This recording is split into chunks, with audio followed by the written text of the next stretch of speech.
오늘 말씀 보겠습니다. 창세기 6장 9절입니다. 이것이 노아의 족본이라. 노아는 의인이요 당대의 완전한 자라. 그는 하나님과 동행하였으며. 오늘은 6장 9절 한 절만 보도록 할 텐데요. 자, 여기 보니까 노아가 뭐라고 합니까? 의인이라고 하죠. 완전한 자라고 하나님과 동행하였다고 그랬어요. 그러면은 왜 노아가 이렇게 되었습니까? 그 바로 위의 절 8절에 보면 노아는 하나님께 여호와께 은혜를 입었더라 그랬죠. 그 은혜를 입었다는 말이 뭐라고 했습니까? 은혜를 만나고 발견한 자가 되었다고 했죠. 그래서 진리를 깨닫고 진리가 무엇인지 아는 노아. 그러니까 그 노아를 뭐라고 했습니까? 그리스도가 되었다고 그랬어요. 그 그리스도는 아니지만. 그러니까 지금 이제 9절에서 뭐라 합니까? 그러니까 노아가 의인이라고 하는 거예요. 완전한 자라고 하죠. 하나님과 동행하였다고 그렇게 얘기합니다. 그러면은 우리도 이렇게 노아처럼 의인이 되고 완전한 자가 되고 하나님과 동행해야 자 뭐예요? 하나님의 아들이 되어서 그리스도의 족보에 들어간다 그런 얘기입니다. 그게 구원이라 그런 얘기예요. 자, 이런 말씀을 이제 우리가 한 절 한 절 다 볼 텐데요. 뭐 하나님과 동행했다는 것은 에녹에서 우리가 봤기 때문에 잘 알죠. 그러니까 지금 하나님께서 이 복음을 전하는데 어디서는 은혜를 입었다고 그러고 어디서는 의인이라고 하고 어디서는 완전한 자라고 하고 하나님과 동행했다고 하는데 그게 다 같은 말이에요. 그렇잖아요. 그러니까 하나님과 동행했다는 것은 우리가 생각하는 것처럼 하나님이 나를 늘 항상 지켜주신다 그런 말이 아니라 하나님의 말씀이 내 안에 들으니까 내 안에 그 말씀이 내가 되었다 그런 얘기죠. 그러니까 그리스도로 내가 살아간다. 그리스도로 걸어간다.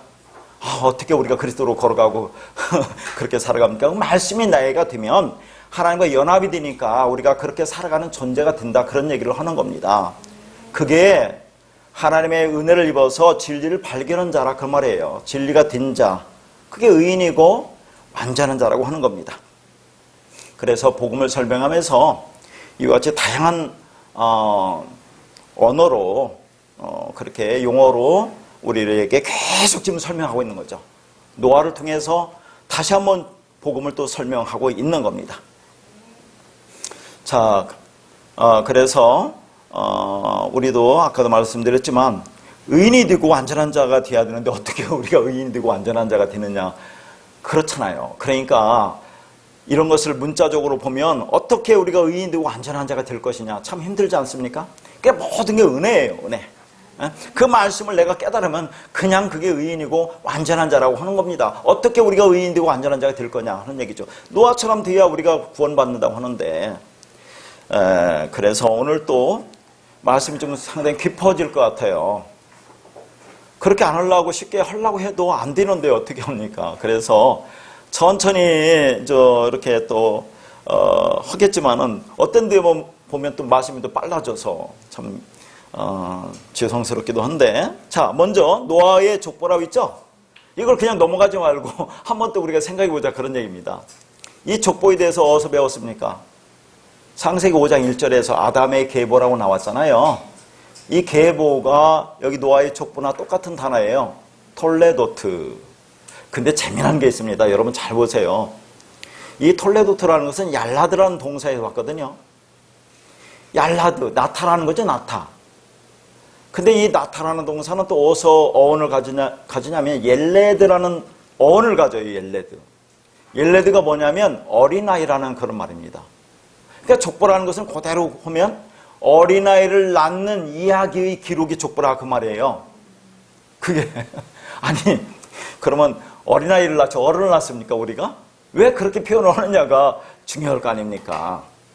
자 그러면 우리가 전에 배운 것을 복습 한번 생각한다면 나타가 얄라드라고 있는데 여기는 두 가지 의미가 있다고 했어요. 똑같이 얄라드인데 자음이 달라서 가인의 계보에 나오는 나타라는 그 얄라드와 셋의 계보, 그리스도 계보에 들어가는 나타라는 얄라드가 다르다고 했죠. 어떻게 다르다고 했습니까? 가인의 계보에 들어가는 얄라드는 뭐예요? 생물학적, 동물적으로 낳는 거. 그러니까 이 땅에 모든 사람들이 남녀가 이렇게 부부로 만나서 낳는다는 그런 개념이 가인의 계보에서 나타나는 그런 얄라드고, 그러네요. 셋의 계보에 들어가는 얄라드라는 것은 말씀으로 낳는다고 했잖아요. 말씀으로. 아니, 셋의 계보에 들어간 자도 다 이 땅에서 육으로 태어나잖아요. 그러니까 육으로 태어난 자가 어느 시점에 그 말씀이 내 안에 들어와서 깨닫고 말씀이 된 자를 그렇게 말씀으로 낳는다고 표현을 하는 겁니다. 이게 달라요. 그러니까 여기서 노아의 족보에서 뒤에 이제 노아가 누구를 낳는다고 할 때 그 나타가 얄라드라는 거예요. 그 말씀으로 낳는 자. 그러니까 그 족보라는 거는 그러면 종합해보면 뭡니까? 말씀으로 완성되어진 자, 말씀이 된 자. 그 자가 어린아이라는 얘기예요. 어린아이.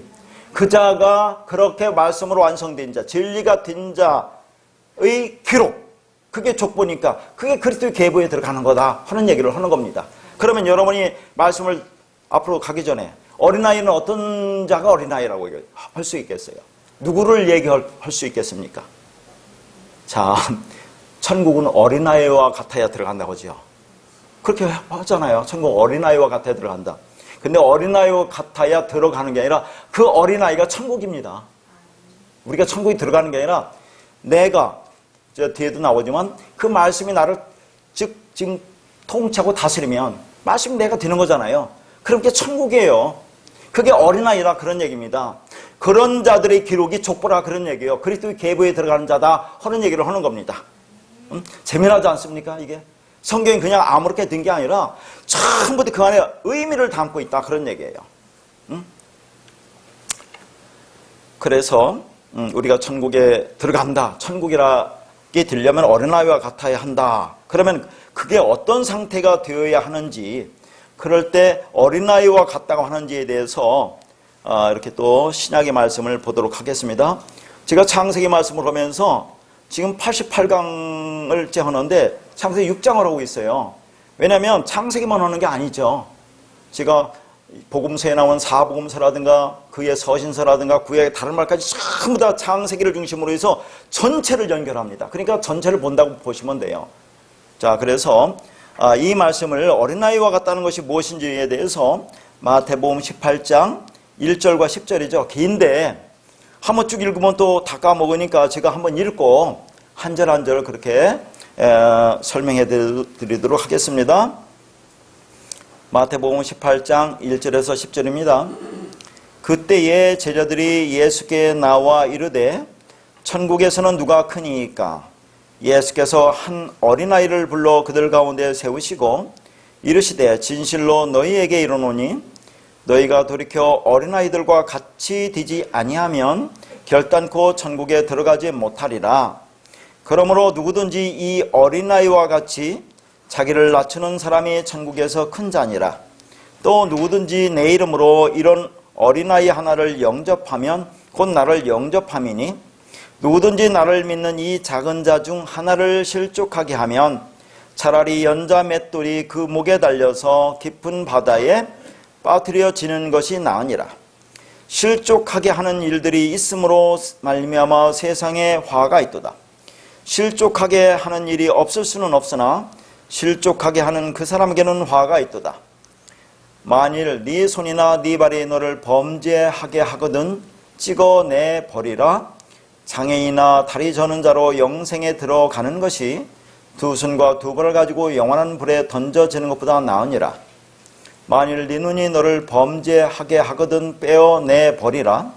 한 눈으로 영생에 들어가는 것이 두 눈을 가지고 지옥불에 던져지는 것보다 나으니라. 삼가 이 작은 자 중에 하나도 업신여기지 말라. 너희에게 말하노니 그들이 천사들이 하늘에서 하늘에 계신 내 아버지 얼굴을 항상 비옵느니라. 자, 개인 얘기인데 우선 1절에 천국이 나오죠. 아까도 말씀드렸지만 그래서 다시 한번 거기다 써드렸습니다. 천은 하늘이죠. 하늘. 그걸 뭐라 했습니까?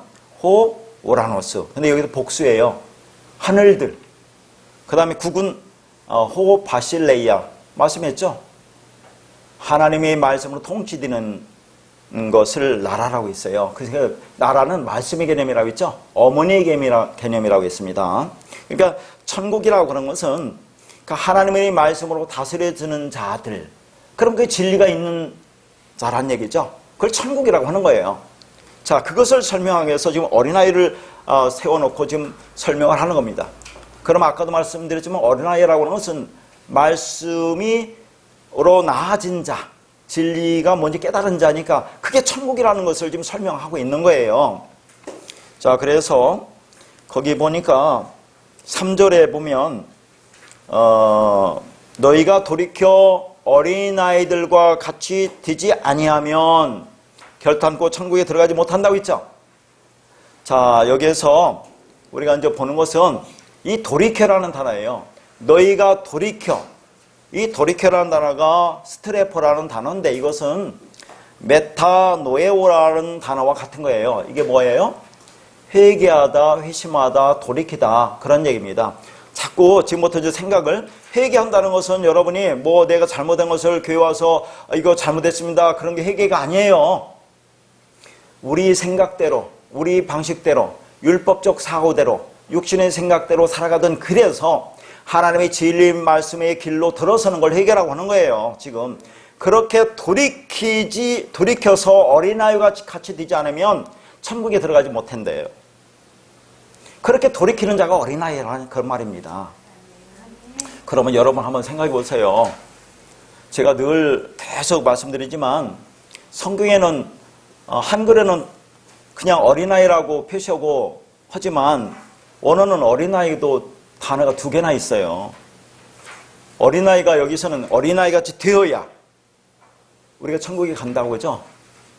그런데 어디에서는 어린아이를 버려야 된다고 그래요. 어디에서 나옵니까? 고린도전서 13장 11절에 보면 자, 그런 말이 나옵니다. 내가 어렸을 때는 말하는 것이 어린아이 같고 생각하는 것이 어린아이 같고 깨닫는 것이 어린아이 같다가 장성한 자가 되어서는 어린아이를 버렸노라, 그런 얘기 나와요. 이때 어린아이는 네피오스입니다.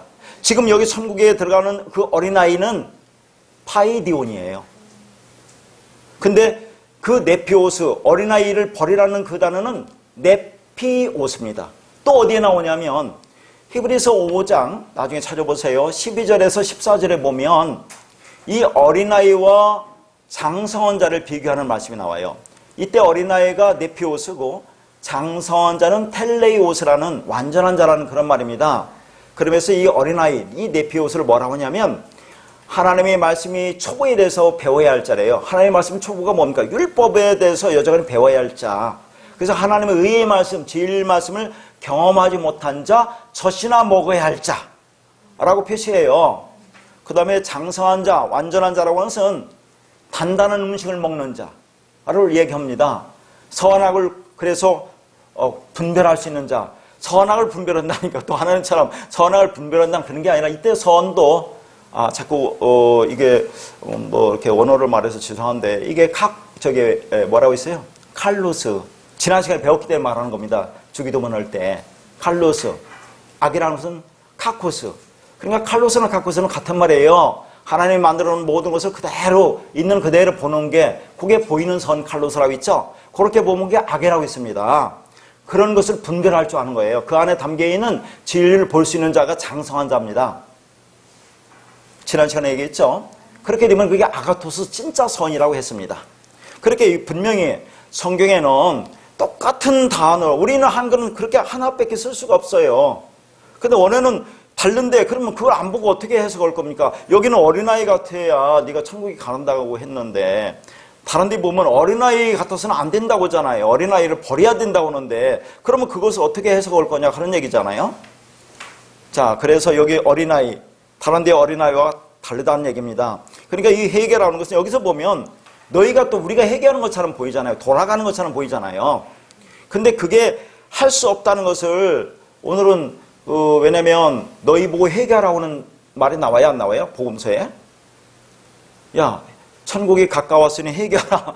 주님께서 하는 얘기 나오잖아요. 그럼 우리 보고 회개하라고 하는데 회개는 우리가 하는 게 아니다. 하나님이 하신 거다. 그러면 그런 말을 어떻게 또 해석할 거냐 해서 오늘은 뒤에 대해서, 이 회개에 대해서 뒤에서 한번 말씀을 드리겠습니다. 회개는 누가 하는 거라고요? 하나님이 하시는 거예요. 그러니까 그 하나님의 회개에서 우리가 하나님 길로 들어갈 수 있는 겁니다. 자, 그런데 우리가 할 수 있다고 생각하고 그것을 행하려고 하면 그건 뭐예요? 잘못 듣는 거라고 했죠? 그게 불순종이라고 했잖아요. 잘못 듣는 거. 그래서 자, 거기 이제 4절과 연관해서 한번 볼게요. 그러므로 누구든지 어린아이와 같이 자기를 낮추는 사람이 천국에서 큰 자래요. 자, 어린아이는 낮추는 자라고 하죠? 이 낮추다라는 단어가 어떤 단어냐면 타페이노라는 단어예요. 이게 타페이노스에서 왔습니다. 그러면 이 타페이노스는 제가 어디서 한번 말씀드렸습니까? 마태복음 11장 29절에 보면 예수님이 나는 마음이 온유하고 겸손하다고 있죠? 이 겸손하다가 타페이노스예요. 그러니까 타페이노, 낮춘다는 것은 이게 겸손하다는 그런 의미가 갖고 있는 겁니다. 낮추는 거. 그러니까 우리가 성경에서 야, 너 어린아이같이 낮춰야 천국에 간다? 그러면 자꾸 교회 와서 겸손해야 돼. 그런 말로 드리는데 그 겸손은 다른 데 또 있죠. 그 겸손은. 제가 다 말씀드렸는데. 그러니까 여기에서의 낮춘다는 겸손은 예수님이 가지고 있는 그 겸손을 얘기하는 거예요. 그게 어린아이라 그런 얘기입니다. 그러니까 겸손이나 온유라고 하는 것은 진리의 말씀을 가지고 진리를 전해줘서 율법의 얽매인 자들을 풀어줄 수 있는 것, 진리가 너희를 자유케 하리라는 그런 내용이 온유와 겸손이에요. 그게 우리가 교회 와서 온유하고 겸손하는 세상적인 국어적인 개념이 아니라, 그러니까 여기서 어린아이같이 낮춘다는 것은 그런 겸손인데, 그러면 여기서 어린아이같이 낮추는 것은 말씀을 잘 듣고 그 말씀이 뭔지 깨달아 그 말씀 진리에 복종하는 자를 그 겸손이라고 하는 거죠. 일단 그렇게 되어야, 내가 진리가 뭔지 깨달아 알아야 그 말씀을 전할 수 있을 거 아닙니까? 그러니까 여기서 어린아이같이 낮춘다는 것은 이 말씀이 뭔지 내가 잘 듣는 거예요. 그 순종하는 거, 그 말씀에 복종하는 거, 그걸 겸손이라고 하는 겁니다. 진리 말씀에 복종된 상태. 그러니까 더러운 말, 더러운 영, 더러운 귀신, 율법이 떠나간 상태로, 그게 어린아이다 그런 얘기죠. 그러면 지나간 것도 이렇게 자꾸 복습하면서 말씀을 해보면 이 겸손이라는 것이 우리가 생각하는 이 세상적인 겸손이라는 단어가 나오는 것이 어디라고 있죠? 골로새서 2장 23절에 보면 그거 자의적 숭배 했죠. 우상 숭배, 자기 몸을 괴롭게 하는 거, 그게 꾸며내는 겸손, 거짓된 겸손, 그 얘기 했잖아요. 그거와 이거 오는 겸손이 똑같은 겸손이라고 해도 단어가 다르다 그 말입니다. 그건 무슨 겸손이라고 했어요? 교회 와서 윗사람이 낮은 아랫사람을 섬겨야 된다고 하면서 그렇게 겸손한 척 하는 사람들 있잖아요. 그게 우상 숭배라니까요. 말씀을 잘못 깨닫는 거예요. 그렇게 하는 것이 하나님을 잘 섬긴다고 하는 거라니까요. 그게 몸을 괴롭게는 수고하는, 율법이 무거운 짐을 지고 그렇게 살아가는 그런 자들을 얘기하는 거예요. 그게 그걸 몸을 괴롭게 하는 거, 그게 불순종이라고 했죠. 몸을 괴롭게 하는 거, 아페이데이야, 그런 말입니다. 이게 그러니까 여기서 어린아이의 겸손은 그게 아니에요. 자 그래서 우리가 뭐 어린아이 같다 그러면 저 사람 보면 해맑은 웃음을 웃는 순진한 그런 어린아이와 같다 하는 그런 것과는 다른 거예요.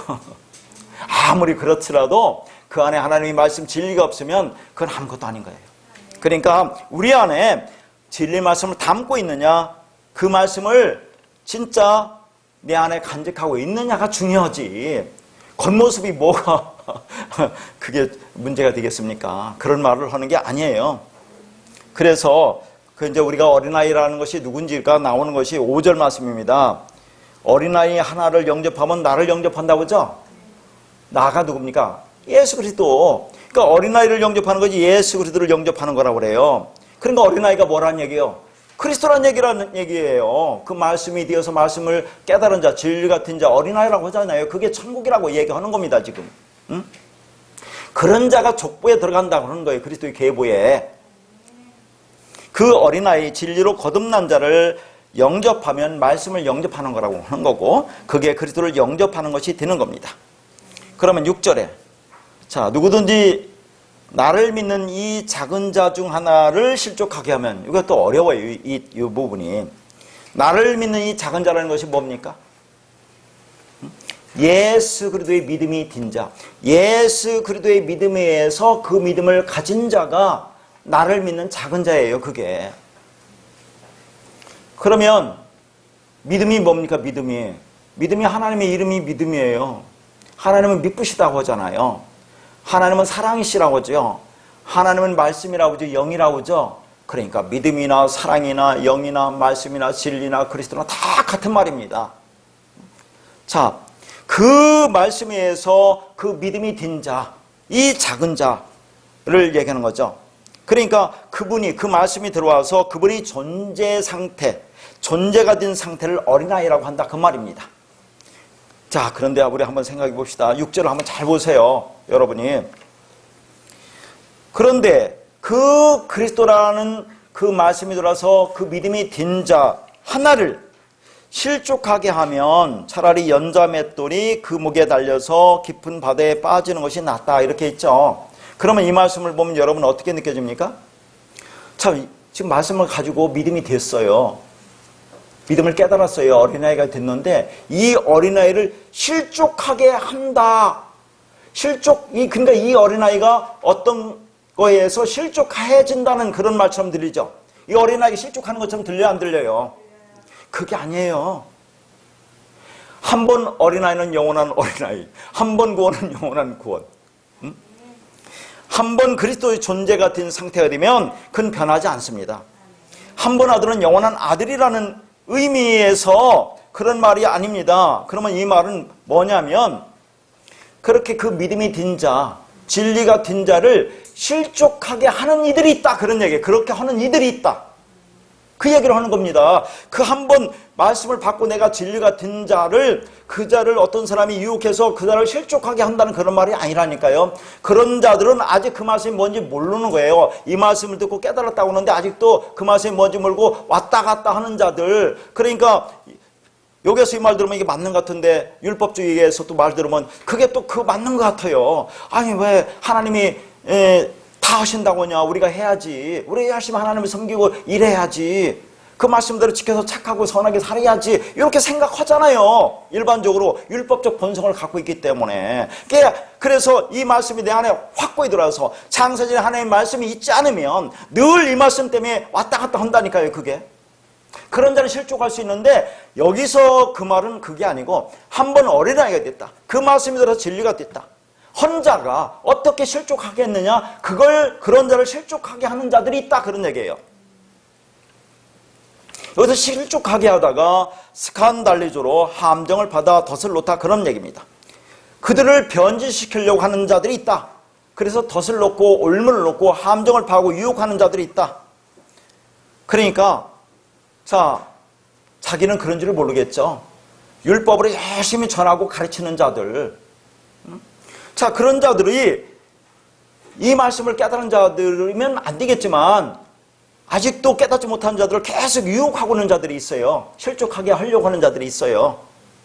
그러면 그들이 어떻게 되느냐, 그런 얘기입니다. 거기 뭐라고요? 연자맷돌이 그 목에 달려서 깊은 바다에 빠뜨려지는 것이 낫다고 그러죠.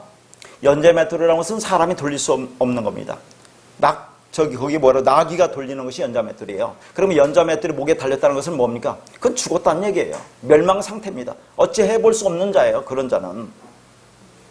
그래서 그런 말씀, 진리에 이른 사람을 배진릴 사람들이 와서 유혹하는 그들을 어떤 상태라고 하는지 아세요? 성경에? 그 마태복음 24장 41절 써놨죠. 두 여자가 맷돌질을 하고 있음에 한 사람은 데려가고 한 사람은 버려둠을 당할 것이라 그랬죠. 왜 하필이면 맷돌질을 하고 있는데 한 사람은 데려가고 한 사람은 버려둠을 당합니까? 한번 생각해 보셨어요? 그러니까 맷돌질이라는 게 뭡니까? 맷돌질이라는 것은 자기 힘으로 스스로의 의로 열심히 행해서 하나님께 영광 돌리겠다고 하는 자들이 이게 맷돌질을 하는 자들이에요. 근데 그런 자 중에서 한 사람은 버려짐을 당하고 한 사람은 데려감을 당한다고 하잖아요. 그러니까 맷돌질이라는 것은 계속 율법의 행위로 종교생활을 하고 있는 사람들입니다. 그건 두 여자라고 했는데 두 여자는 뭐예요? 우리 보고 다 여자라고 하는 거예요. 일단 교회 오면 다 여자. 자, 그 자 중에서 버림을 당한 자, 그 자는 계속 맷돌질을 할 거 아니에요. 그 버림을 당했으니까. 그러면 한 사람이 데려감을 당했다는 것은 어떤 상태입니까? 자꾸 배운 것에 연관시켜야 돼요. 에녹이 하나님이 동행하니까 하나님이 데려가셨다고 했죠. 하나님과 그 말씀이 들어서 진리에 연합되니까 그게 데려감을 당한다고 그런 얘기예요. 이 땅에 없는 자로 사는 거죠. 하나님과 동행하는 자, 그게 의인이고 완전한 자라고 하잖아요. 그리스도 계보 족보에 들어가는 자들, 그걸 얘기하는 거죠. 그러니까 맷돌질이라고 하는 것은 자기 의로 하나님을 섬기는 자들을 얘기합니다. 그래서 7절은 그런 자들 때문에, 그렇게 실족하는 일 때문에 세상에 화가 있다고 하죠. 그러니까 실족하게 하는 자들에게 화가 있다고 하잖아요. 실족해서 그 어린아이에게 화가 있다고 하는 게 아니라, 실족하게 하는 그들에 의해서 어린아이가 실족을 당해서 그 실족당한 어린아이에게 화가 있다고 하는 게 아니라 실족해 하는 사람들에게 화가 있다고 그러는 거예요.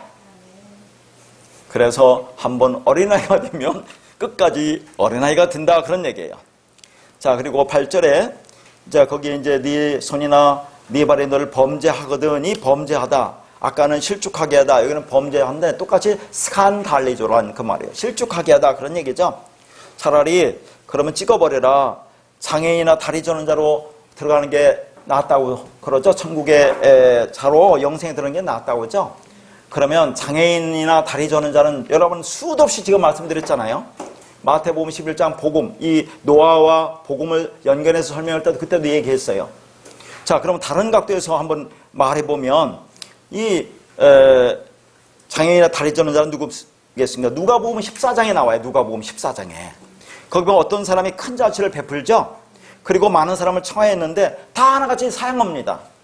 그래서 종이 돌아와서 주인에게 그대로 고하니까 이에 집주인이 놓아요. 그 종에게 뭐라고 하냐면 가난한 자들과 몸 불편한 자들과 맹인들과 저는 자들을 데려오라고 하죠. 이게 어떤 자들입니까? 다 공부했으니까 알죠. 가난한 자들, 이게 가난한 자들이에요. 푸트코스. 진리에 목말라하는 자들. 그러면 그렇게 찾으면 하나님이 주시니까 그 진리를 향해서 가는 자들. 그러니까 결국은 진리가 든 자들, 진리로 가는 자들, 진리가 드는 자들을 얘기하는 거 아니겠습니까? 가난한 자들. 그게 대표해서 몸 불편하고 맹인이고 다리 저는 자예요. 저는 자. 그 자들은 이 땅에서 일을 할 수 있어요? 없어요? 일을 못 하잖아요. 장애인이니까. 몸 불편하니까. 그러니까 어떤 일을 못 한다는 겁니까? 율법적 행위를 더 이상 안 넣는다는 얘기예요. 그것은 더 이상 율법적 행위를 안 넣는 자들이야. 그런 얘기를 하는 거예요. 뭐 다른 거 하는 게 아니라. 몸이 성성하면 두 손과 두 발을 가지면 이 땅에서 오늘 또 열심히 하나님을 섬긴다고 그렇게 행위를 할 거 아닙니까? 그러니까 그렇게 하면 저주받고 죽어요. 그러니까 한 손이나 한 다리가 잘라져야 돼요. 장애인이 되거나 불구자가 돼야 돼요. 그러니까 나사로가 죽으니까 뭐라고 했어요? 두 손과 두 발이 꽁꽁 동에 매졌다고 하잖아요. 이게 죽으면 동에 매지는 거죠. 아무 일도 안 넣은 거예요. 율법적 행위를 안 넣은 겁니다. 더 이상. 그러니까 풀어놓아 다니게 해라. 진리가 너희를 그러면 자유케 되는 겁니다. 그 얘기를 하고 있는 거예요. 그러니까 내가 할 수 있다고 두 손 두 발 가지고 하는 그거, 그런 게 죽어야 된다 하는 얘기입니다. 그게 잘라져야 된다. 그러니까 성경을 행위체계로 보면 내가 심판을 받는다고 했죠. 그래서 늘 얘기하는 거, 성경에 여러분 율법을 100가지 중에서 99가지를 지키다가 하나라도 어기면 심판받는다고 하지 않았습니까? 그걸 어떻게 할 건데요? 그러니까 그 허라는 말입니까? 하지 말라는 말입니까? 하나님 율법 주고 하라고 한 거예요? 하지 말라고 한 거예요? 할 수 없다고 한 거예요? 깨닫고 나한테 돌아오라고 준 거라니까요. 자, 그래서 9절에 네 눈이 너를 범죄하게 돈 빼어버리라고 그러잖아요. 자, 왜 그렇게 합니까? 두 눈을 가지고 본다고 하는 것은 선악구조로 세상을 보는 것을 말하잖아요. 그러니까 그렇게 우리는 볼 수밖에 없습니다. 이 땅에 태어난 우리들은 모두가. 그래서 두 눈에서 한 눈을 빼어버리면 어떻게 됩니까? 이제는 세상을 하나로 볼 수밖에 없잖아요. 진리로 보라는 그런 말입니다. 그래서 10절에 이 작은 자 중에 하나도 업신여기지 말라는 것은 그렇게 진리로 우리가 완성된 자를 너희들은 그렇게 업신여기서는 안 된다. 그런 얘기를 하는 겁니다. 자, 그리고 이제 어려운 말이 또 10절에 그들의 천사들이 지금 하늘에 계신 내 아버지 얼굴을 항상 비옥는다고 하는 말이 나와요. 이거 어떻게 해석할 겁니까? 지난 시간에 이제 우리가 주기도문 하면서 다 설명했기 때문에 이런 것은 여러분이 스스로 해석할 수 있어야 돼요. 단어를 가지고. 그들의 천사들. 지금 이 그들이라고 해서 어린아이를 얘기하는 거잖아요. 진리가 들어와서 진리를 깨닫고 진리가 된 자들. 그게 천사라고 하는 거예요. 천사가 뭡니까, 여러분? 두 날개 가진 어떤 형태가 천사입니까? 천사라고 해서 말씀을 전하는 자를 천사라고 하는 거예요. 그냥 사자, 구약의 뭐 선지자.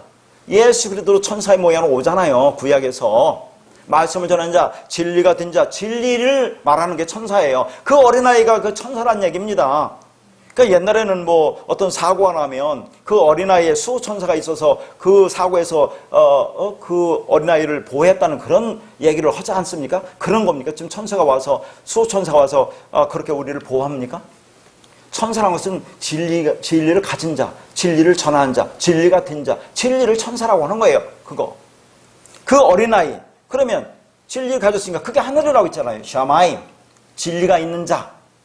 그러면 하늘에서 내 아버지 얼굴을 항상 비웃는다는 건 뭡니까? 하늘이 뭐라고 있어요? 진리가 있는 자. 그러면 그게 뭐예요? 하나님이 성전이라고 있죠? 그게 아버지라고 있잖아요. 하나님이 성전에. 자, 얼굴이 뭡니까? 말씀이잖아요. 하나님의 성전에는 하나님의 말씀, 성령이 우리 안에 있으니까. 그러면 그 말씀이 되어서 내가 어린아이가 되었으면 그 말씀이 내 안에 있으니까 그럼 나가 항상 그 말씀을 보는 거 아닙니까? 그 말씀과 동행하는 거 아니에요? 그게 하나님과 동행한다는 그런 말입니다. 어떻게 이걸 읽고 해석할 건데, 이 땅의 어린아이, 여러분 어린아이 아닙니까? 어린아이죠. 근데 하늘에서 어떻게 하나님 얼굴 항상 비웁니까 지금? 어떻게 해석할 거냐? 그런 얘기죠. 여러분 깨달았으면 진리가 된 거예요. 걱정하지 마세요. 자신 있게 얘기하시라니까요. 이게 아무나 알아듣습니까? 죽었다 깨라도 못 알아들어요. 아무리 설명해도 이 말씀이 그 눈과 귀가 열리지 않으면, 하나님의 말씀이 없으면 그게 되질 않습니다. 그러니까 10절에 어떻게 하늘에서 아버지 얼굴을 보느냐 써놨네요. 아버지가 성전이라고 했잖아요. 아버지가 성전. 그것은 그 아버지가 하나님 성전인데, 예수 그리스도가 말하는 그 말씀 자체도 예수님이 나를 본 자는 아버지를 봤고 내가 성전이라고 하면 아버지가 성전이죠. 그렇게도 우리가 얘기하잖아요. 그러니까 아버지가 성전이고 얼굴이 말씀이니까 아버지 얼굴은 나라는 성전 안에 있는 진리의 말씀을 말하는 거예요. 그렇게 그 말씀이 내 안에 있으니까 항상 보는 겁니다. 그러니까 우리가 진리 말씀을 가지고 있으면 그러면 내가 성전이니까 그 아버지를 항상 뵙고 있는 거다, 그런 말이에요. 같은 이야기를 다르게 표현할 뿐입니다. 그러니까 족보라고 하는 것은 어린아이를 낳는 이야기다, 그런 얘기잖아요.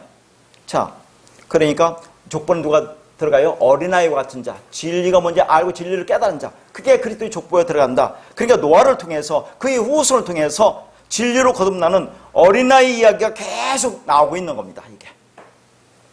자, 그러면 이 어린아이가 예수 그리스도라는 것을 제가 예전에 설명했는데 그게 어디 나오는지 아세요? 이 어린아이가 예수 그리스도를 나타낸다는 거, 창세기 4장 23절 보면 라멕이 나옵니다. 가인이 무슨 라멕이 하나님을 흉내낸다고 하면서 그때 설교를 했잖아요. 이 라멕이 뭐냐면 자기가 사람도 죽이고 소년도 죽였다고 그렇게 나와요. 근데 거기는 사람도 죽이고 소년 죽인 게 아니라, 죽이다는 단어 동사가 하나입니다. 하나에 두 개 써있기 때문에 사람 소년을 죽였다, 그런 얘기예요. 근데 그 소년이 누구냐면 아까 어린아이라고 한 옐레드라는 단어예요. 옐레드. 나타난 단어가 거기서 왔다고 했잖아요. 옐레드. 그러면 지금 라멕이 누구를 죽였다는 얘기예요? 남자 어린아이를 죽였다는 얘기예요. 그럼 남자 어린아이가 누굽니까? 이거 가인을 흉내내고 있다니까요. 가인 누구를 죽였어요? 아벨을 죽였죠? 아벨이 누굽니까? 그리스도의 모형이잖아요.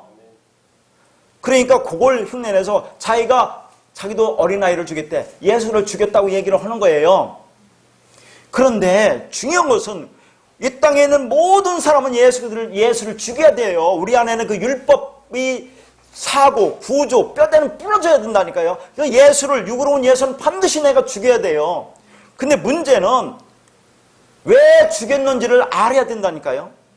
근데 가인이 그것을 깨달았습니까? 가인은 못 깨달아요. 죽이긴 죽였는데. 라멕이 그렇게 죽였다고 하면서 깨닫습니까? 못 깨달아요. 그러니까 하나님이 뭐라고 하냐면, 가인을 죽이는 자는 벌이 7배라고, 라멕은 자기가 하나님을 흉내내서 자기를 죽이면 벌이 77배라고 한단 말이죠. 한번 해석해 보세요. 어떻게 할 건가? 아니, 가인이 지금 아벨을 죽였으면 벌을 받아야 되는데, 가인을 죽이는 자는 하나님이 그렇게 했는데, 너 가인을 죽이기만 하면 내가 벌을 7배 줄 거야? 라멕은 한숨 돋아서 나를 죽이면 벌이 77배를 줄 거야? 그렇게 하는 것이 뭔가, 7이나 77은 똑같아요. 완전수니까, 언약의 수니까. 그러니까 자, 우리는 이 땅에 와서 예수란 그 육체, 율법을 반드시 죽여야 돼요. 그것을 깨닫는 순간 예수가 나를 죽이는 거예요. 십자가에서 나를 함께 그렇게 죽이는 거예요. 그러니까 이 말씀을 깨달은 자는 예수가 나를 죽이는 거예요. 그래서 가인을 죽이는 자는 벌이 7배라는 것은 그게 누가 죽이는 거예요? 예수가 가인을 죽이는 거예요. 그러니까 그걸 깨달으면 누가요? 예수가 가인을 죽이는 것이 되는 거예요. 같이 십자가에서. 그러니까 벌이 7배라는 얘기예요. 그게 언약이 완성되는 겁니다. 그걸 깨달으면 되는데 깨닫지 못하니까 나중에 가인은 어디로 가요? 여호와 앞을 떠난다고 하죠. 말씀을 떠난다고 하죠. 그게 유리방황한다는 것이 이제 그렇게 이어진다고 했어요. 이게 좀 이해 갑니까?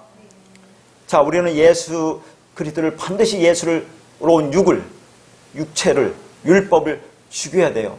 그걸 깨닫는 순간 그 예수 그리스도가 우리를 같이 십자가에 죽는 거예요. 그게 우리가 죽었다고 하는 거죠. 그러면 그걸 왜 깨달아요? 그럼 나는 율법으로 행할 수 없는 자, 율법의 행세는 안 된 자, 하나님 은혜만을 의지하는 자가 되니까 내가 죽는 거라니까요. 그러면 뭐예요? 그 가인을, 우리를 죽이는 자는 벌을 7배를 받는 거예요. 십자가에서 예수님 완전한 죽음을 죽잖아요. 그게 벌이 7배를 받는다고 얘기를 하는 겁니다. 그와 같이 성경이 깊어요. 자, 그래서 이 남자 어린이가 예수라고 했어요. 그걸 가르치기 위해서 어린아이를 데려오라. 어린아이가 같이 되지 않으면 천국에 갈 수 없다. 어린아이는 간사한 것이 없다. 어린아이를 영접하면 나를 영접하는 것이라고 했죠. 또 어린아이가 어디서 나오죠? 제가 개인적으로 하는 게 아니라 오병이어에 보면 오병이어를 누가 갖고 있어요? 어린아이가 갖고 있잖아요. 그럼 오병이어가 어린아이가 갖고 있다는 걸 한번 보세요. 숫자로 오병이어, 이어, 둘, 그 다음 어린아이 하나, 5, 2, 1로 가는 거예요. 그러면 먹고 남은 것이 12바구니 든다고 했죠? 12 아들이 되는 걸 얘기하는 겁니다. 그러니까 오병이 뭐예요? 모세오경. 계명의 10이라고 볼 수 있죠. 모든 말씀, 그걸 하나님 사랑 이웃 사랑으로 깨닫는 게 이어에 2개. 그것을 하나로 먹으면 돼요. 하나의 사랑으로. 그러니까 자, 육신을 배부르게 하는 썩을 양식이 아니라 하늘에서 내려오는 생명의 떡인 그 사랑, 그 말씀, 그 진리, 그 영, 그 그리스도 하나로 먹으면 그게 12바구니가 되는 거예요. 12이 되는 거예요. 아들이 되는 거예요, 이게. 그걸 설명하고 있는 거죠. 뭘 설명하겠습니까? 응? 그러니까 내가 죽고 그리스도로 부활해야 하는데 그렇게 되면 그게 어린아이다, 그런 얘기입니다. 자, 그러면 지금부터 좀 더 어려운 말씀을 또 볼 텐데, 아까 마태복음 18장 3절에서 이 어린아이 같이 돌이키지 아니하면 돌이켜야 된다고 그러죠. 돌이키라는 것이 회개라고 그랬어요. 가던 길을 되돌아서 하나님 길로 가는 것이 회개라고 있어요. 어떤 잘못한 것을 고백하는 게 아니라, 자, 그것을 회심이다. 완전한 회개라고 했습니다. 그 회개는 하나님께서 먼저 회개를 하신다고 했죠. 그럼 어떻게 먼저 회개를 하느냐는 얘기죠.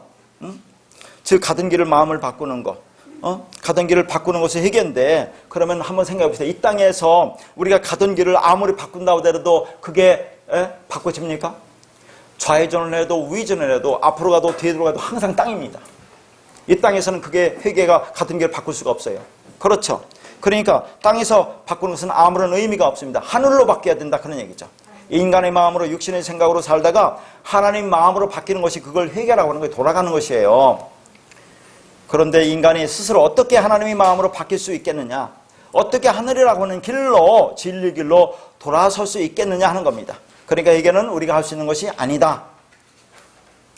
그러니까 무엇이든지 우리가 할 수 있을 것이라고 생각하는 순간에 그 하나님의 은혜에서 우리는 떨어지는 거예요.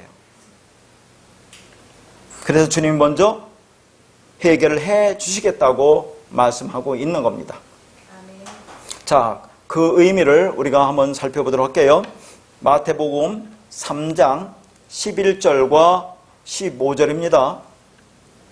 자, 마태복음 3장 11절 그리고 15절만 읽을게요. 나는 너희로 회개하기 위하여 물로 세례를 베풀거니와 내 뒤에 오시는 이는 나보다 능력이 많으시니 나는 그의 신을 들기도 감당하지 못하겠노라. 그는 성령과 불로 너희에게 세례를 베푸실 것이요. 그 다음에 15절입니다. 예수께서 대답하여 이르시되 이제 허락하라. 우리가 이와 같이 하여 모든 의를 이루는 것이 합당하니라 하시니 이에 요한이 허락하는지라. 자, 이거 어떤 장면입니까? 그건 지금 11절은 누가 세례를 주는 거예요? 세례 요한을 얘기하는 거예요. 세례 요한이 와서 너희를 회개하기 위해서 내가 물로 세례를 준다고 그렇게 얘기를 합니다. 그러니까 물로 세례를 베푸는 것과 회개하는 것을 지금 연관시켜서 얘기하고 있는데, 여러분 한번 생각해 보세요. 이걸 왜 여기서 지금 등장하는지, 세례 요한이 우리를 회개하는 그런 세례를 줘서 우리를 회개할 수 있어요, 없어요? 세례 요한이 우리를 어떻게 회개시켜요? 그런 얘기를 하는 거예요. 이걸 좀 몰래 모형으로 보여주는 겁니다. 자, 보세요. 세례 요한은 뭡니까? 구약의 마지막 선지자죠? 구약의 마지막 선지자, 율법의 마지막입니다. 그래서 세례 요한을 여자가 낳은 자 중에서 가장 크다고 하는 거죠. 선지자들이 그렇게 보고자 했던 예수 그리스도를 직접 본 마지막 선지자라는 측면에서 여자가 낳은 자, 율법이 낳은 자 중에서 가장 큰 자라고 하는 거죠. 그러면 지금 세례 요한이 세례를 베푸는 거, 그거 회개는 어떤 회개겠어요? 율법적 회개를 말하는 거예요. 율법적 회개. 그건 진짜 회개가 아니에요. 겉의 회개예요. 그럼 오늘날로 보면 이런 것을 가지고 말하는 사람들은 어떤 회개? 율법적 회개는 뭐라고 생각할 수 있어요? 아니, 교회 다니고 나서 그 말씀을 듣고 그 말씀대로 내가 열심히 그렇게 살아서 착하고 선하게 그렇게 즉 나의 그 윤리적으로 도덕적으로 많이 성숙해진 그런 걸 가지고 우리는 자꾸 회개했다고 그러는 거 아닙니까? 그런 거. 그게 율법적 회개란 얘기예요. 술, 담배 끊었다. 나쁜 짓도 안 논다. 그게 회개입니까? 그런 걸 율법적 회개를 여기 보여주는 거죠. 그러니까 세례 요한이 주는 물려주는 회개는 그건 진짜 회개가 아니다 라는 것을 거기서 주는 게 뭐냐면, 그는 불과 성령으로 너에게 세례를 베풀 것이다. 이게 핵심이에요. 불과 성령으로 세례를 베푼다. 그런데 왜 예수님이 와서 세례 요한에게 세례를 받아야 된다고 합니까? 거기 이제 뒤에 거기 이제 13절, 14절, 15절에 쭉 나올 때 예수님이 세례 요한에서 내가 세례를 받아야 한다고 세례 요한이 어떻게 내가 받아야 되는데 당신 나한테 받습니까? 그렇게 얘기하잖아요. 근데 예수님 뭐라 합니까? 이렇게 하여 모든 의를 이루는 것이 합당하다고 얘기하잖아요. 그러니까 예수님이 세례 요한으로부터 세례를 받는 것이 모든 의를 이루는 거래요. 그게 무슨 말입니까? 예수님도 이 땅에 율법으로 왔잖아요. 율법을 아래 왔어요. 육신을 입고 왔어요. 그러면 그 육신, 율법은 부서지고 깨져야 돼요. 그럼 누구한테 깨집니까? 세례 요한, 율법이 대명사인, 율법이 마지막인 세례 요한으로부터 세례를 받음으로, 즉 그 예수라는 율법이 깨지는 것을 보여주는 거죠. 율법이 죽는 것을 보여주는 겁니다. 이렇게 내가 죽어야 돼. 너희들도 이렇게 죽어야 사는 거다라는 것을 지금 예수님께서 미리 보여주는 거예요, 지금. 그리고 나서 진짜 회개와 세례가 뭔지를 말하는 것이 어디 나옵니까? 마가복음 10장 38절 39절에 한번 봅시다. 예수께서 이르시되 너희는 너희가 구하는 것을 알지 못하는도다. 내가 마시는 잔을 너희가 마실 수 있으며 내가 받는 세례를 너희가 받을 수 있느냐? 그러니까 그들이 말하되 할 수 있나이다. 예수께서 이르시되 너희는 내가 마시는 잔을 마시며 내가 받는 세례를 받으려니와. 여기 보니까 주님이 마시는 잔과 주님이 받는 세례가 뭡니까? 십자가의 죽음이에요. 이게 성령과 불로 세례를 받는다고 하는 겁니다. 근데 그분이 너에게 성령과 불로 세례를 준다고 하는데, 자, 우리가 어떻게 성령과 불로 세례를 받습니까? 그러니까 그분이 먼저 십자가의 죽음, 성령과 불로 세례 받는 거. 성령 세례와 불 세례가 같은 거예요. 불은 태우는 거니까, 더러운 걸 태우는 거니까, 더러운 말을 태우는 거니까 성령과 불 세례가 같은 겁니다. 그 말씀이 들으면 내 안에 있는 더러운 말이 사라지는 거니까 성령과 불 세례. 그러면 우리가 어떻게 받아요? 먼저 그분이 십자가에 죽으심으로 그렇게 성령과 불 세례를 받고 그 영으로 우리 안에 들으니까 그것을 깨달으면 내가 성령과 불 세례를 받는 거예요. 옛날에 성령과 불 세례를 뭐라고 합니까? 세컨드 블레싱 해가지고 방언한다든가 무슨 병 고치는 은사라든가 무슨 은사를 받아야 된다. 그게 구원의 증거고 그런 얘기를 하면서 얘기했던 것이 무슨 그런 엉터리가 있습니까? 그런 얘기 아니에요. 자, 그것을 미리 예수님께서 이 땅에 와서 보여주는 겁니다. 육을 입고 왔으니까, 율법 아래 왔으니까 율법이신 그 세례로부터 죽는 것을 보여주는 거죠. 그거 깨져야 돼. 율법이 죽어야 돼. 그래야 너희가 사는 거야 라는 것을 보여주는 거예요. 그렇게 죽으면 너희가 사는 거야 라는 것을 보여주기 위해서 세례로부터 세례를 받으시는 겁니다. 그러니까 예수님께서 성령과 불세례를 받는 십자가의 죽음이 진짜 이게 세례고 진짜 이게 회개라는 것을 보여주는 거예요, 이 안에서. 그렇게 그분이 죽으니까, 그래서 진리로 완성해서 의로 영으로 우리 안에 그리스도로 오니까 우리가 그걸 깨달으니까 우리가 진짜 이제 세례를 받고 우리가 진짜 회개가 된 거다 하는 것을 얘기하는 겁니다. 그분이 그렇게 만들어주니까 우리가 되는 거야. 우리가 할 수 있는 것을 주님이 지금 대신하고 있다는 걸 보여주고 있는 거예요, 이게. 그러면 요 3장 끝나고 나서 4장에 들어오면 예수님이 시험 받는 장면이 나오죠. 자, 자, 마귀한테 시험을 받는 장면이 나오잖아요. 40일을 밤낮으로 금식한 후에 마귀에게 시험을 받으시고 난 후에 말씀이 마태복음 4장 11절입니다. 다 볼 수 없고 결론이 뭐냐면 이에 마귀는 떠나고 천사들이 나와서 춤드니라 그런 얘기를 하잖아요. 자, 근데 예수님께서 왜 시험을 받으세요? 한번 생각해 보셨어요? 아, 그분은 하나님이고 진리가 든 분인데 왜 그분은 시험 받으세요? 자, 시험이 뭐라고 했습니까? 여기 시험이 지난 시간에 배웠는데 언어는 뭐 그렇다고 하더라도 시험이 페일라스모스 시험이라고 했죠? 시험이라고 하는 것은 눈에 보이는 것을 그대로 하나님은 우리에게 줍니다. 그럼 그것을 그대로 바르면 그게 페일라스모스 시험이라고 했어요. 그 안에 담긴 진리를 보는 게 도끼매라고 했죠? 그러면 내가 선으로 악을 이긴다고 하는 거예요. 그 안에 진리를 보면 그러면 그게 선이잖아요. 그걸 이 보이는 모든 것을 그대로 보는 게 악이니까 그걸 이긴다고 하는 거죠. 그러니까 우리는 이 땅에 율법을 잊고 육으로 이 땅에 올 수밖에 없어요. 그러니까 모든 것을 보이는 그대로 볼 수밖에 없잖아요. 우리가 어떻게 그 안에 담긴 진리를 우리가 깨달아 알 수 있습니까? 그걸 깨닫지 못하니까 예수님 육을 입고 그대로 율법을 이 땅에 오시는 거라니까요. 그래서 그걸 받으세요. 받으셔서 그걸 완성해서 그 시험을 다 받으시고 우리에게 진리를 넘겨주시려고, 그래서 우리를 그 진리 시험으로부터 해방시키려고, 그 세상 율법의 세상부터 해방시키려고 주님께서 미리 다 하시는 것을 보여주는 거죠. 인간이 할 수 있는 게 어디 있습니까? 주님께서 해줬기 때문에 우리가 오늘날 이 말씀을 깨닫고 알아듣는 거라니까요. 그것을 지금 말하고 있는 겁니다. 자, 그러면 한번 여러분 생각해 봅시다. 이게 마태가 기록했죠. 마태가 기록했는데 지금 마태가 지금 뭐냐면 여기 마귀도 보고 천사도 나와요. 11절에 마귀는 떠나고 천사가 수준다고 하죠. 그러면 이 마귀와 천사는 뭡니까? 저 마귀는 뿔 달린 거고 천사는 뭐 두 날개 가진 뭐 그런 겁니까? 지금 마태가 그걸 보고 이걸 듣고 썼다는 얘기예요? 그러니까 그런 게 아니겠죠. 하나님이 성령의 감동으로 하나님이 그 뜻에 따라서 복음으로 이게 기록된 거다 그런 얘기입니다. 마태가 보고 썼다는 게 아니라 성령의 감동으로 하나님이 계시해서 이 말씀을 이게 기록했다 그런 얘기예요. 그러면 여기서 예수님 받는 마귀나 천사는 어떤 의미가 되겠어요? 마귀라는 것은, 그러니까 지금 마귀한테 시험 받는다는 것은, 마귀는 이 세상을 보는 그대로 보는 게 마귀예요. 그 비진리, 율법적 사고, 율법적 본성 가지고 있는 그대로 보고 생각하는 게 그게 마귀 사탄이라니까요. 다른 게 아니라 여기 뿔 달린 것이 뭐 성경에 나오겠습니까? 그게 베드로 보고 네가 사탄이라고 하는데 그런 게 아니잖아요. 그러니까 그걸 지금 시험 받는다고 표현을 하고 있는 겁니다. 마귀한테 시험 받는다는 것은 이 하나님이 모든 것을 보이는 그대로 주었죠. 율법으로 주었죠. 그게 마귀한테 시험 받는다고 하는 거죠. 근데 예수님은 세 가지 시험을 다 이겨야 안 이겨요? 눈에 보이는 걸 주는데 그 안에 담긴 진리를 이기죠. 그래 이겨서 우리에게 주는 거예요. 그러니까 천사가 와서 수준 드는 거죠. 천사가 뭐라고 했어요? 말씀이 된 자, 말씀을 가진 자, 진리가 내 안에 들어서 그게 수준 된다 그런 얘기죠.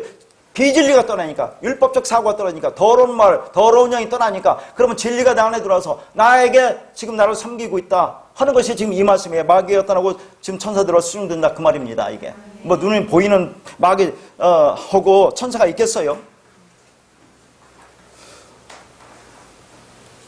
그러니까 새로 들어온 진리 말씀이 나를 섬기죠. 그게 천사죠. 진리를 전한 자, 진리가 된 자, 진리가 천사다. 다 말씀입니다. 성경은 말씀이지 이게 뭡니까? 이게 성경 66권이 전부 다 말씀이죠. 그렇죠?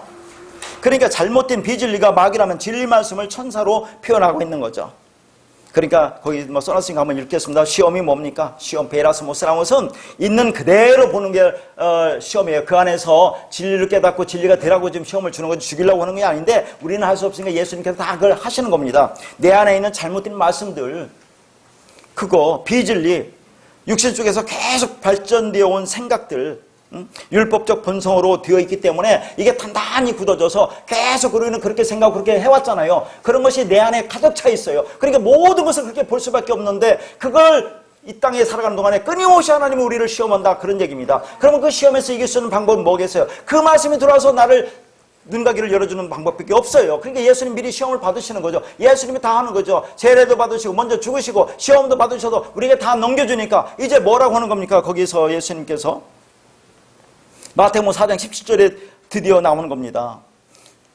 그러니까 천사들은 그 말씀이 나를 섬겨주면 내가 모든 시험에서 이길 수 있는 거예요. 그래서 드디어 마태복음 4장 17절에 이렇게 나오는 것이, 이때부터 예수께서 비로소 전파에 이르시되 회개하라 천국이 가까워 왔느니라 하시더라 그런 얘기예요. 이때 드디어 회개하라고 나오잖아요. 메타노에오, 명사 노이야. 이게 나오잖아요. 왜 회개가 우리가 할 수 있습니까? 하나님이 다 해놨었기 때문에. 회개는 내가 뭐 잘못한 걸 고백하는 게 아니라 진리 길로, 비진리 길에서 진리 길로 돌아서는 거. 그 길을 예수님 다 만들어 놨잖아요. 이젠 너희가 갈 수 있어. 그런 얘기를 하는 겁니다.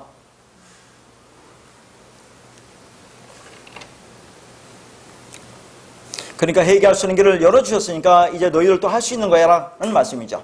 주님이 이렇게 먼저 회개를 해주지 않으면 우리는 회개할 수가 없는 겁니다. 어떻게 인간이 스스로 하나님 길을 접어들 수 있겠느냐는 얘기죠. 그런 의미에서 하나님이 먼저 해결을 해주셨다 그런 얘기입니다. 자, 그러면 구약에서 창세기에서 지금 한번 말씀드렸는데 오래돼서 다 잃어버렸을지 모르는데 창세기에도 하나님이 회개하는 그런 장면이 나와요. 자, 창세기 3장 19절을 보겠습니다. 네가 흙으로 돌아갈 때까지 얼굴에 땀을 흘려야 먹을 것을 먹으리니 네가 그것에서 취함을 입었음이라. 너는 흙이니 흙으로 돌아갈 것이니라 하시니라.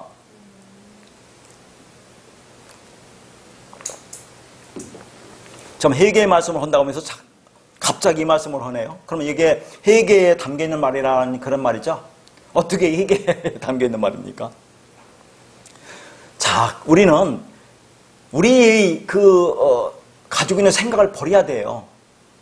그러니까 여기 봐요. 19절에 흙으로 돌아갈 때까지 뒤에 흙이니 흙으로 돌아갈 것이다. 그러니까 흙이 3번 나오는데 단어가 달라요. 앞에 흙은 아담하고 뒤에 흙이니 흙으로라는 그 말은 아파르라는 단어를 썼어요. 근데 한글은 그냥 흙으로 막 그냥 왜 번역했습니까?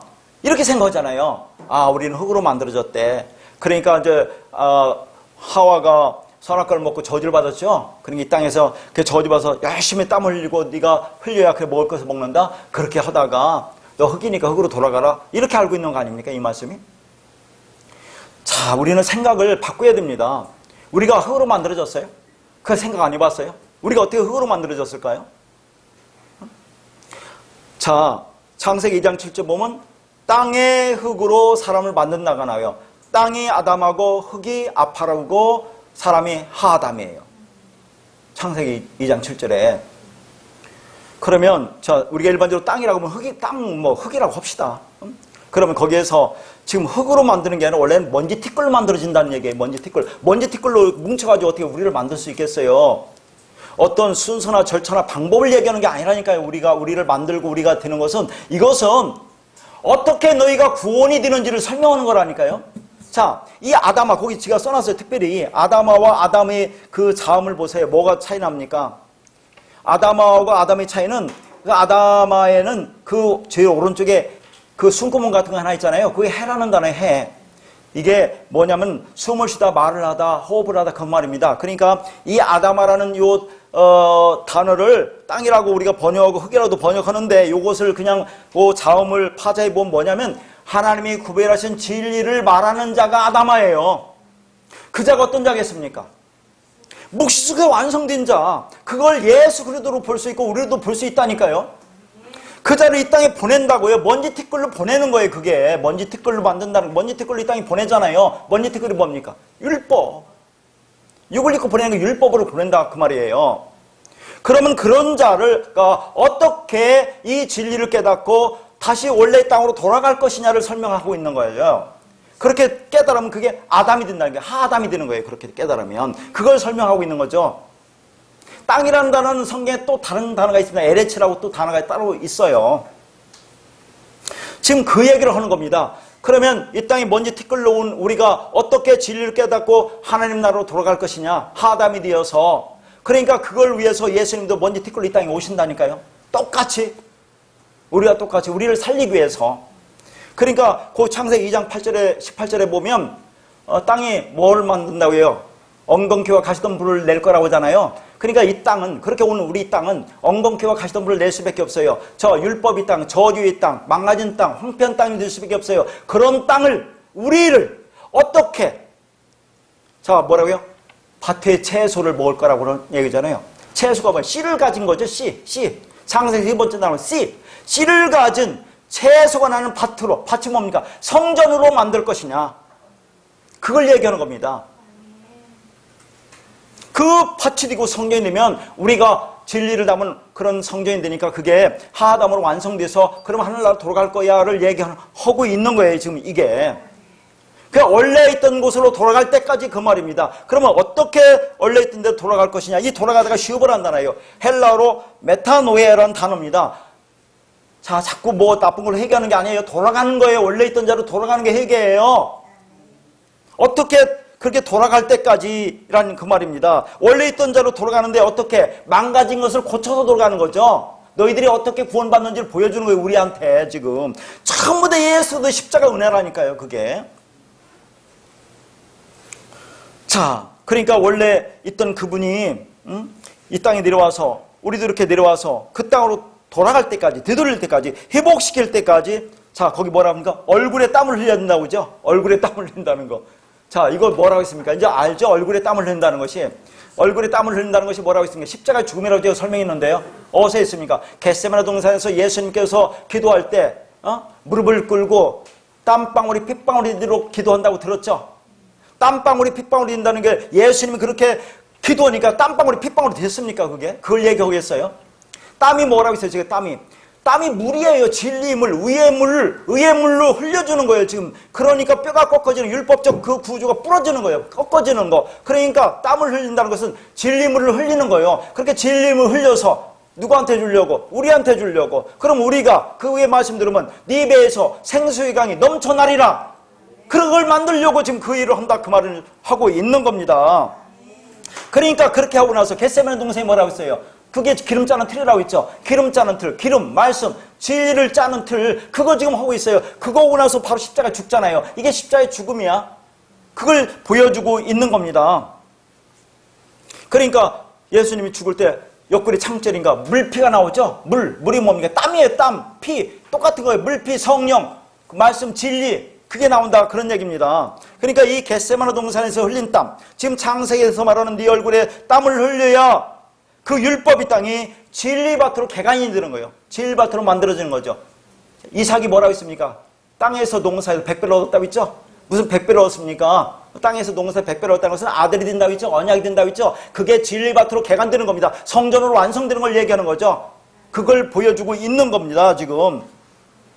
자, 얼굴이라는 것은 뭐예요? 얼굴에 땀으니까 얼굴은 드러난 거예요. 그 자체로는 율법이지 그 안에 진리가 담고 있기 때문에 제가 그 얼굴을 말씀이라고도 하는 거예요. 드러난 거죠. 얼굴이 드러난 거죠. 율법이 드러난 거잖아요. 그 안에 진리가 담겨 있는 거, 드러난 성전. 그 성전에서 지금 진리가 나오는 거죠. 물이 나오는 거, 즉 얼굴에서 땀이 나오는 거, 얼굴 성전에서 진리가 나오는 거예요. 그 밭은 성전입니다.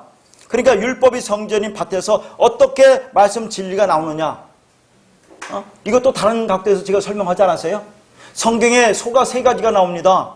소가 알레프라는 소가 있고 바카라라는 소가 있고 토로라는 소가 있어요. 알레프는 그냥 하나님을 얘기하는 거죠. 성전에 있는 하나님. 그 바카라는 소라는 것은 이 땅에 율법으로 오셔서 진리를 설명하는, 즉 일하는 소로 오신, 즉 성전에서 일을 해서 물을 길어서 우리에게 진리물을 흘려주는 바카라는 소, 예수 그리스도를 얘기하고 그 말씀을 받아서 내 안에 그 말씀 진리가 되면 내가 그러면 성전이 되는 거지 않습니까? 진리가 되는 거죠. 그게 토르라는 소예요. 그래서 성령, 성부, 성자, 성령이 똑같이 나오는 거예요. 소가 3가지가 거기서도. 알레프라는 소, 바카라는 소, 토르라는 소. 그 말씀, 토르. 그 말씀이 나 안에 들어오면 내가 토르가 되는 거예요. 성령이 되고 그리스도가 되는 거예요. 그걸 지금 설명하는 거예요. 전부 다 3으로 설명하잖아요, 이게. 그런 걸 안 보면 어떻게 그걸 해석하겠느냐는 얘기예요. 그리고 이 우물이라는 거, 즉 밭이라고 하는 게 밭전자는 우물이라는 의미 있어요. 우물, 거기서 진리물을 길러낸다는 그런 의미가 담겨 있는 겁니다. 그렇게 되면 이제 내가 씨를 가진 채소를 내는 밭, 참 성전이 되는 거죠. 그래서 그들을 그 땅을 회복시켜서 원래 네가 있던 곳으로 하늘로 돌아가는 거야. 그런 말을 하고 있는 겁니다. 돌아가는 거. 이게 창세기 2장 19절의 말씀을. 그래서 흑인이 흑으로 돌아갈 것이다 해서 둘 다 아파르라고 있죠. 근데 앞에 있는 그 아파르와 뒤에 있는 아파르는 어떻게 차이납니까? 앞에 있는 아파르는 예수님이 이 땅에 오면 아파르로 온다니까요. 먼지 티끌로 우리가 똑같이 와요. 그래야 살릴 수 있어요. 그럼 뒤에 아파르는 뭐예요? 우리죠. 먼지 티끌이죠. 그러면 흑인이 흑으로라고 하는 뭐예요? 흑으로가 L이라는 단어예요. 뭐뭐 안으로 들어가다. 그러니까 예수라는 먼지 티끌이 율법이 우리라는 먼지 티끌 율법 안으로 들어오면 그 연합돼서 십자가에 죽으면 그러면 우리가 완성되는 거 아닙니까? 그래서 돌아갈 것이다. 원래 있던 자로 돌아가라 하는 얘기를 하고 있는 겁니다. 그러니까 거기서 돌아가라는 그 단어도 이게 뭐냐면 시오브라는 단어예요. 메타노에랑 똑같은 단어입니다. 뭘 얘기하겠어요? 아니야, 우리가 흙으로 만들었으니까 죽거나 열심히 이 땅에 살다가 흙으로 돌아가라, 그런 말을 성경에 하겠습니까? 원래 자리로 돌아간다. 이게 복음이에요. 성경은 전부 다 복음이다. 어디를 보든 가나 다 복음을 얘기하고 있는 거예요. 자, 그렇게 연합돼서 우리가 죽으면 예수님과 우리가 같은 죄인에 대해서 우리가 죽잖아요. 그러면 그리스도와 함께 십자가에 못 박혔나니가 우리가 되는 거예요. 같이 죽는 거예요. 그러면 우리가 부활하는 겁니다. 그러니까 이것은 비극적인 이야기가 아니라 복음입니다. 먼지로 와서 먼지로 섞여서 죽는 것을 말하는 거죠. 그래야 새로운 밭으로 개간되는 겁니다. 그러면 그 밭은 뭐라고요? 새하늘과 새 땅이 되는 거예요. 그게 원래 새하늘과 새 땅이에요. 그게 근데 그걸로 원래 돌아가는 겁니다. 요한계시록 나오는 새하늘과 새 땅, 없던 것이 새로 나오는 게 아니라 원래 있었잖아요. 우리가 묵시 속에서 그걸로 돌아가는 거예요. 원래 자리로. 그래서 요한복음 17장 20절에 이런 말씀이 나옵니다.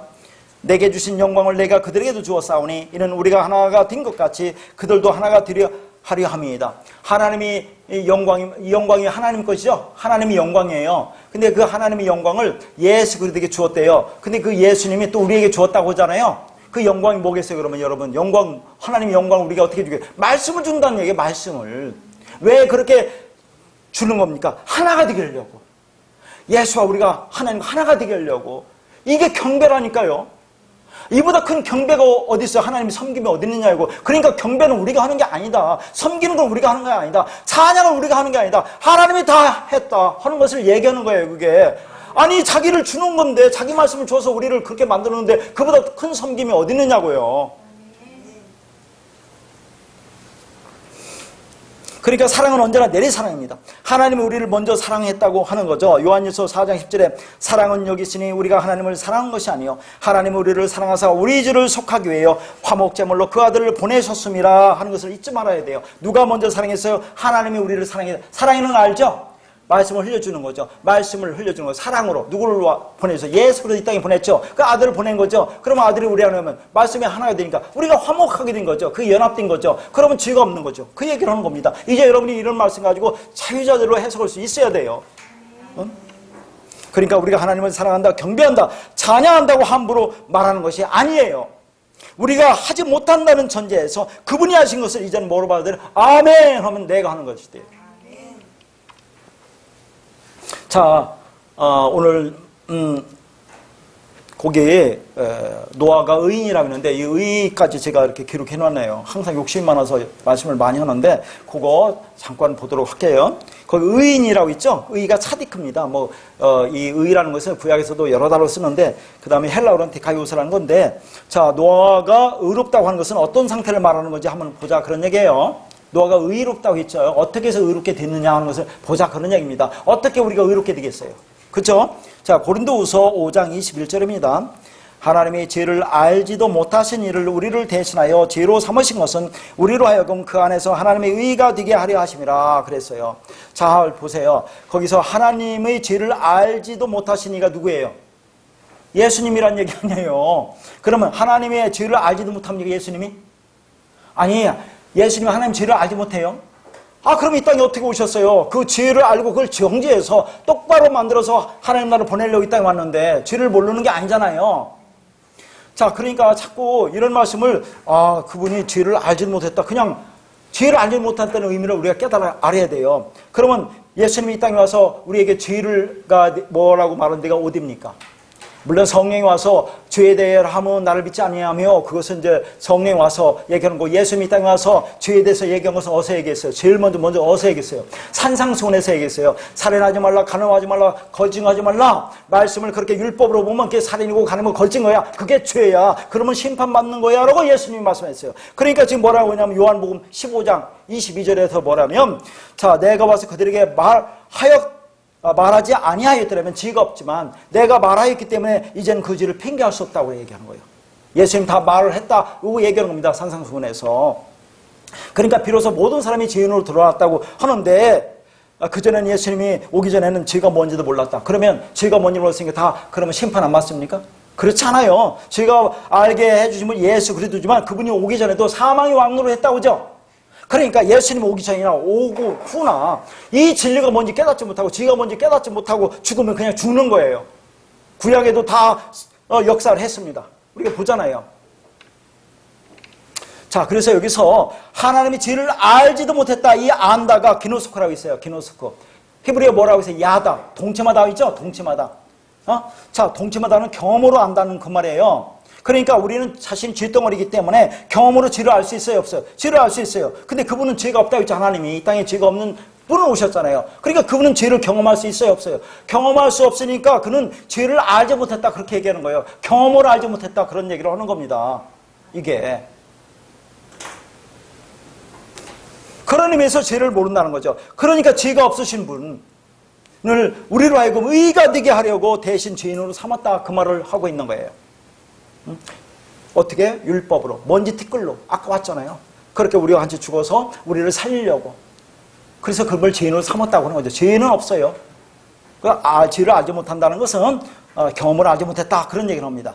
그래서 그렇게 해서 십자가에 죽으신 거죠. 그래서 그 안에서 뭐라고 합니까? 하나님의 의가 되게 한다고 했죠. 그 안에가 뭡니까? 예수 그리스도 안에서.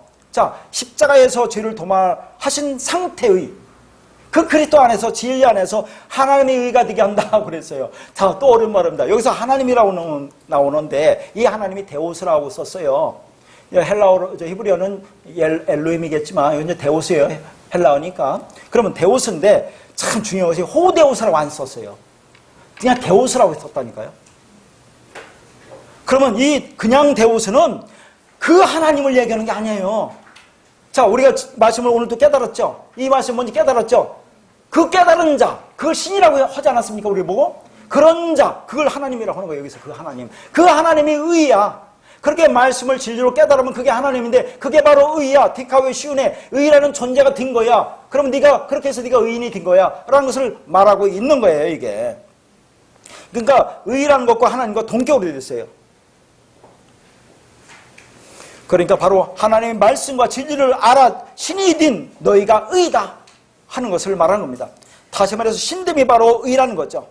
저희가 뭔지도 알지 못하시는 분이 우리를 대신해서 십자가에 죽으셨기 때문에 이제 나도 십자가에서 죽으면 즉 내가 그리스도와 함께 못복했나이를 받아들이면 돼요. 여러분이 받아들이면 나도 그리스도와 함께 죽고 부활하는 거죠.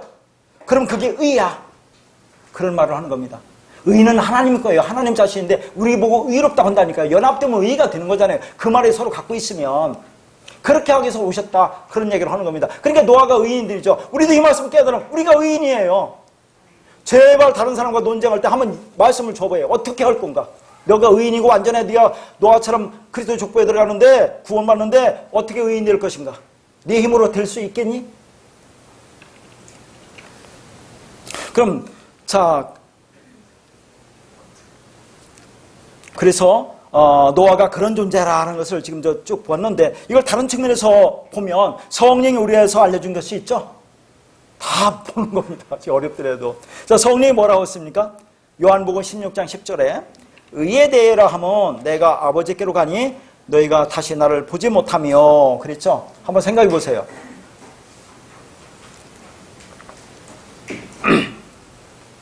자, 의에 대해라 하면 내가 아버지께로 가니 너희가 나를 다시 보지 못하며. 자, 이걸 어떻게 해석할 거냐 그런 얘기죠. 하나님의 의를 얘기하면서 이렇게 얘기한다는 얘기죠. 자, 아버지께로 가는 일을 모른다고 합시다. 아버지께로 가는 예수님이 이 땅에 와서 십자가 죽으시고 이제 하나님 보좌와 우편으로 가시는 거구나. 그래서 아버지께로 가는구나. 이렇게 생각할 거 아닙니까? 일단은 그렇다고 해도 너희가 나를 다시 보지 못하는 것, 요것만 가지고도 해석할 수 있겠네요. 그죠? 너희가 나를 다시 보지 못하는 게 의래요. 그러니까 육체로 온 예수를 보지 않는 게 의라는 거예요. 그것까지는 깨달을 수 있을 것 같아요. 예수를 율법으로 섬기면 안 된다 그런 말이 담겨있죠. 그 사람은 어떻게 해석할지 모르지만 그런데 옛날에 우리는 어떻게 해석했어요? 이 말씀을 의로우신 그분이 이제 십자가에 죽고 하늘나라 갔죠. 그럼 이 땅에 없네 의가 네가 구원받는데 하나님 내가 의가 없는데 나를 불쌍히 주시옵소서 나에게 의를 주시옵소서 이렇게 해석했다니까 이것을. 그런 말이 아니에요. 뒷말을 가지고도 그러니까 이런 말을 가지고도 오늘 율법주의 교회에서 한번 생각해 봐야 돼요. 나를 보지 않는 게 그게 의다? 예수를 보지 말아야 돼요. 육체인 예수를 보지 말아야 돼요. 율법은 섬겨서는 안 돼요. 그러면 깨달아 알으면 되는데 여기서 중요한 것은 아버지께로 가니가 문제예요. 아버지께로 가니. 이게 원어는 아버지로 가니 그런 얘기야. 아버지로 가니. 알죠? 예수가 십자가에 죽고 뭐예요? 그리스도로 부활했잖아요. 그리스도로 가니, 말씀으로 가니, 성전으로 가니, 진리로 가니, 그런 말이에요. 그러면 우리한테는 오는 거잖아요. 그럼 오면 내 안에 그 말씀 진리가 되면 내가 의가 되는 거 아닙니까? 그러면 예수라는 육체는 보지 마, 더 이상. 봐서는 안 돼, 그건. 그런 말을 하고 있는 거죠, 여기서. 그러니까 예수님이 십자가에서 죽어야 아버지로, 성전으로, 진리로, 그리스도로 가는 것이고, 그러면 너희는 육체인 율법인 나는 보지 못하는 거야. 주님을 육으로, 율법으로 보지 말아야 된다, 그 말입니다. 그러니까 육으로 오신, 율법을 아래 오신 그분은 반드시 십자가에서 죽어야 돼요. 창세기 2장 19절과 똑같은 말을 똑같이 다른 곳에도 하고 있는 겁니다. 너희가 나를 보지 못해, 그게 의다 하라고는 의미는 예수라는 육체의 율법은 죽어야 되는 거야. 동시에 뭐예요? 너라고 하는 육신의 생각이 율법적 사고도 죽어야 돼. 그 얘기를 똑같이 하고 있는 거예요. 그러면 그게 의가 되는 겁니다. 그러니까 성경을 행위책으로 보면 육체인 예수로 보는 것이고, 그러나 거기서 죽으면 뭘로 보는 거예요? 진리로, 그리스도로, 영으로 보는 겁니다. 그러면 그게 의입니다. 그러니까 율법인 내 육체, 육신의 생각, 마음은 찢어져야 돼요.